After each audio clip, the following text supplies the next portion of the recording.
Welcome back, everyone. We're going to take a look today at the all-new WOLFBOX X5 dash cam. This is a cool dash cam. It's a triple dash cam. Got a camera facing forward, camera facing back, camera for the interior. And we're going to do this video just as if you were to get this yourself. We're going to open it up, figure out all the different bits. We're going to get it installed. I'll give you any installation tips that I find. And you're going to get to see the video quality night and day. So let's get started. Okay, so now looking at all the gear that we have here together, let's take a close look at what comes in the box. And the first thing I have to say is that if you are new to dash cams, I don't think you should have much trouble figuring this out. It looks pretty simple, straightforward. First thing is that we'll look at here is the dash cam itself. So it's pretty much like an action camera size camera here. So this is our front camera here. And one thing I took note of is that it does have a range of adjustment there, and a little bit side to side as well, so that's good. You can use the touchscreen pretty much to get it all lined up the way you want to make sure that you're getting a good view out the windshield, so that is a good thing. Then up here we have the bit here that connects to the windshield. So this also angles as well, so that's good. So we can pretty much, like me, I think my windshield is kind of raked pretty good. It's a little bit of a steeper angle, so depending on what windshield you have, there's that adjustment there as well to help you get that perfect view out the windshield. Here at the back, we have our touchscreen here on the left. We'll see that when we power it up. Then we also have our interior camera as well with a microphone too. Now on the side here is where your SD card goes, and WOLFBOX was kind enough to send me an SD card with this dash cam. Thank you to WOLFBOX for sending this. Of course, my opinions are always my own. And then here on the bottom, we have a few controls as well to go through the touchscreen, or if we want to go through different videos or what have you. The second bit here is we have our rear facing camera. So this looks pretty cool. There is a good range of adjustment here with this, basically to get a good rear view out the back screen. So that is a good thing. We have our power cord here. There is also a hardwire kit available for this too. Otherwise, you can just use the cigarette lighter power cord here. And it looks like it also has a USB slot. So if you need to run a phone charger or something, you can do that too. And then we have our cord here that needs to be run to the back. That will go through in the install, pretty much how I do that. It'll depend up to you, how you want to do it. And there's also a few nubbies here where if you need to kind of attach the cord to something and get it out of the way, these are here to help you out with that too. There's also a trim tool where you can basically use this to tuck the power cord underneath trim if you need to do that to get it out of the way, or just you don't want to look at it all the time or whatever it might be. Also, we have some instructions here, which I will go ahead and read tonight before doing the install tomorrow morning.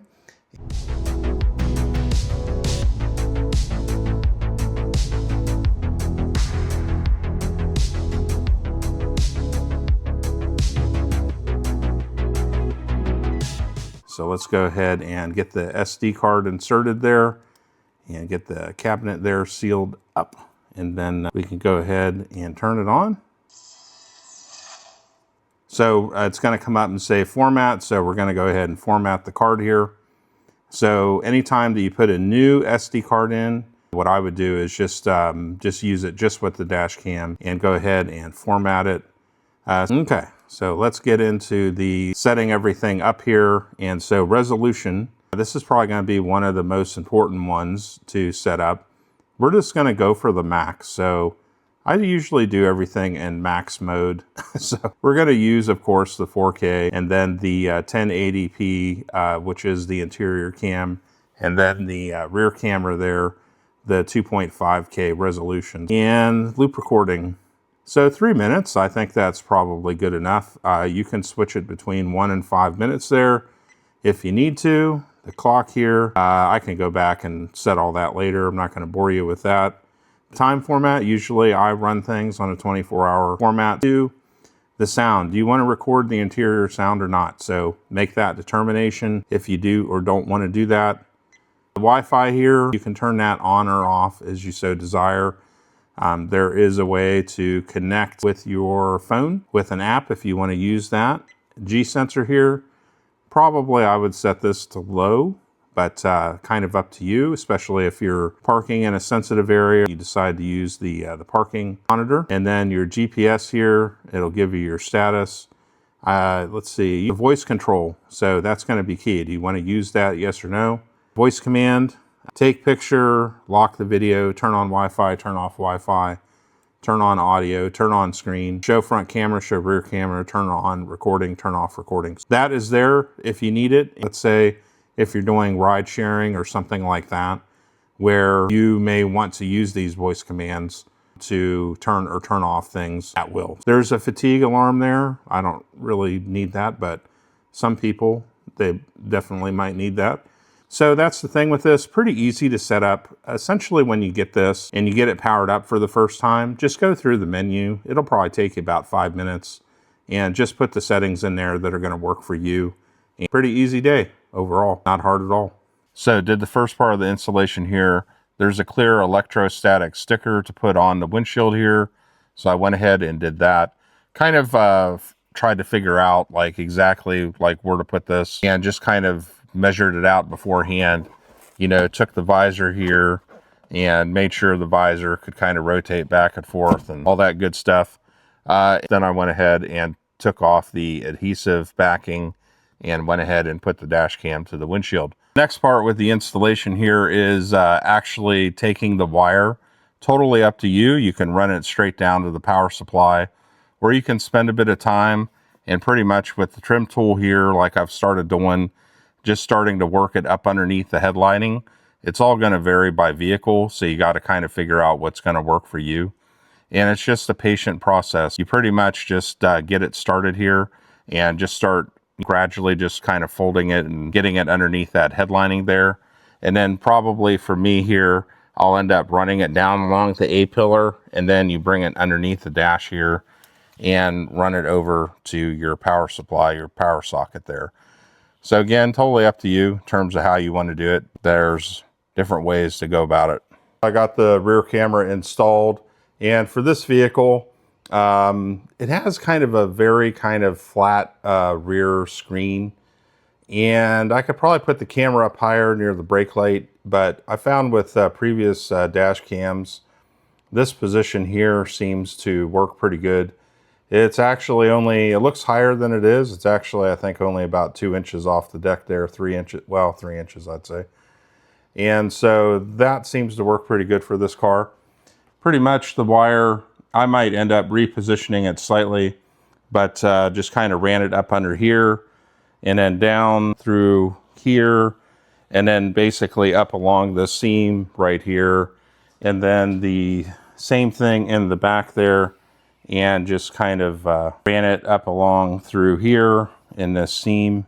And then you can't even see the wire, but it's basically tucked up underneath here. So pretty much where your headliner is. I think what I might end up doing is what works a lot of times for this car is to run it down and actually run it along the floor here.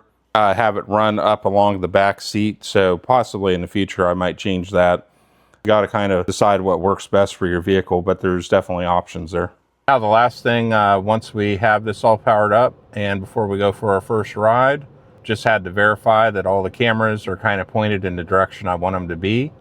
I made a little adjustment there with the front camera. Keep in mind too, we can angle it up or down with this little hinge here very gently, or that front camera too, we can adjust and kind of move that around as we need to.